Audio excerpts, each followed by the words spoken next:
Good morning, North Point. It is February 7th, 2013, and I'm Kaylee Underwood. And I'm Allie Alleman.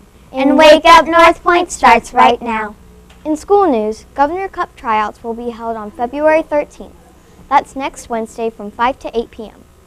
4th and 5th grade classrooms will have received informational letters 2 days ago. Let's take a look at today's weather. We will see a mix of clouds and sun through the afternoon, and it will be dry. High temperatures will get very close to 50 degrees. A typical high for this time of year is about 41 degrees.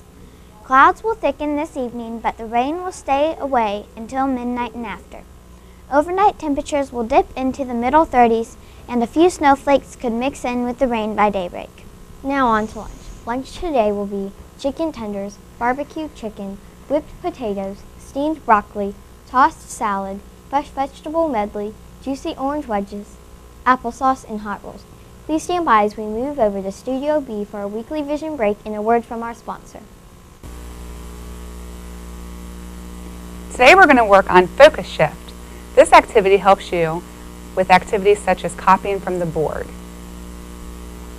Find an object in the room, or you can stare at my red scarf behind me.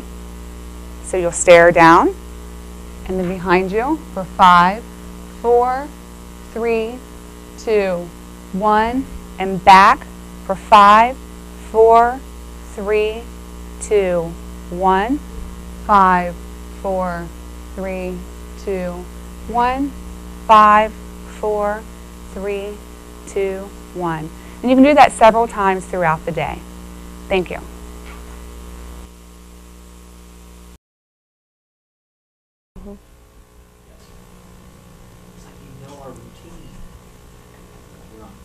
Good morning. We have a few announcements this morning. First, we have a Panther Award winner, Jenna Seabury. Come on in, Jenna. Let's give Jenna a big hand. Congratulations, Jenna. We are so proud of you, and we're glad you're here today to receive your award. Wave to your friends out there. Congratulations. Also, staff members and students, we are participating today in the Great American Shakeout, which is an earthquake drill that they are practicing all over the country. The regularly scheduled time is 11:15, but because that is happening during our lunchtime, we are going to do it around 10:45. We will activate this drill through an announcement over the intercom, but obviously in the event of a real earthquake, we won't know it's coming in advance. So you would know an earthquake was happening if all of a sudden things started shaking, you hear some rumbling, some noises, and then you would want to follow the earthquake safety procedures that we're going to practice today. Teachers, you can refer to your staff handbook under emergency procedures, but I'm going to review a few of those right now just from our emergency plan. We usually practice this once or twice a year, and because an earthquake can strike without warning, you need to act immediately to be safe. If you are inside, you start a drop, cover, and hold, which typically would be under any kind of sturdy furniture that you have, like student desks. The immediate need is to protect your head, so you do similar to like our tornado procedures when you're down in the hall and you put your hands covering over the back of your head. You would do that exact same thing, except you stay in your classroom and get under a piece of furniture if you can. You stay away from outside walls and windows or other glass or potential falling objects. So teachers, if you have things stacked, high in your area, you wouldn't want your students to gather in that part of the classroom. You do not attempt to run outside the building or through the building. Boys and girls, if you would be in the hallway, you would just want to duck into the nearest classroom, kind of like you do for a lockdown drill. Also, after that initial shaking, teachers would take attendance, and then you would listen for further instructions, which team leaders would potentially come over your radio if our intercom is not activated. And at that time, we would be making a decision about whether or not it would be safe to stay in the building or if we would need to evacuate and go outside. Remember, if we do go outside, then we would be staying away from any power lines or trees or things like that, because sometimes after a real earthquake, there are those little aftershocks that happen. And so, but today is a drill. We've never had a major earthquake in our area where we live. You know, if we were in California, we might feel differently right now. But so this is just a safety precaution. We will be practicing that about 10:25 or 10:45. Sorry.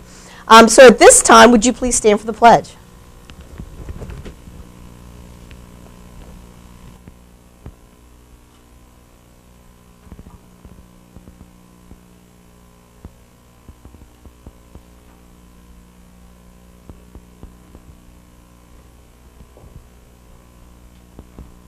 I Pledge allegiance to the flag of the United States of America and to the republic for which it stands, one nation, under God, indivisible, with liberty and justice for all.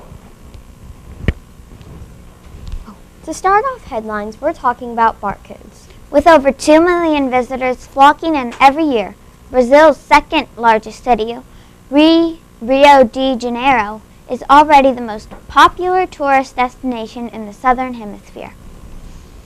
Now, with the city hosting the final game of the 2014 World Soccer and the 2016 Summer Olympics, things can only get worse. While most cities prepare for events like this by adding more hotels, rooms, or police force, Rio is etching barcodes into the city's iconic black and white mosaic sidewalks, and it's not because they are trying to sell them to the tourists either. Instead, the innovative two-dimensional bar or QR codes are meant to relieve the biggest challenge faced by visitors in a new country, finding their way around and discovering all the unique things the city has to offer. All the visitor has to do is download a special app on their smartphone and use it to scan a barcode whenever they spot one on the sidewalk. This will immediately open up a detailed map of the area along the points of interest. Things that maybe only the locals would know about. In order to make it as accessible to as many people as possible, the information is available in 3 languages: Portuguese, English, and Spanish. And that's a wrap of today's headlines. On this day, in 1964, Beatlemania hits the New York as the hit British pop band. The Beatles arrive in New York. And now for a fun fact. Did you know that the first novel ever written on a typewriter is Tom Sawyer? Really? It's a fact. Have a great day, North Point. We'll see you tomorrow morning with some more great news. And remember, North Point, Keep your paws up. have a great day or not, The choice is yours.